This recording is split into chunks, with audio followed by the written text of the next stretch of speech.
गर्नु पर्दैन देशमा यत्रो सीमा मिचिरहेछ तेरो चाहिँ आफ्नै सोच त्यही त मैले पनि जतातता यो लिपु के धुरा भन्ने कुरा एकदमसँगले गाई सुनेको हो खासमा कुरा के हो कसले मिचेको सिमाना किन मिचेको ए आमा हो त्यति पनि थाहा छैन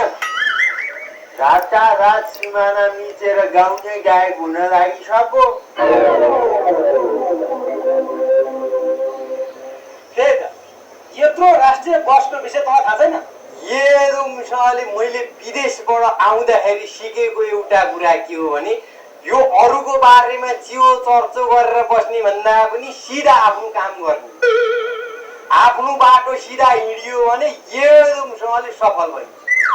विदेशीहरूले गर्ने पनि त्यही अब आफ्नो त नित्य कर्म भनेकै अब कुखुरालाई दाना खुवाउने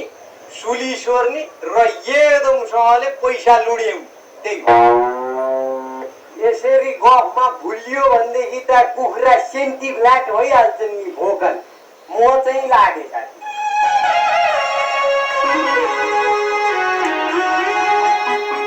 हाम्रो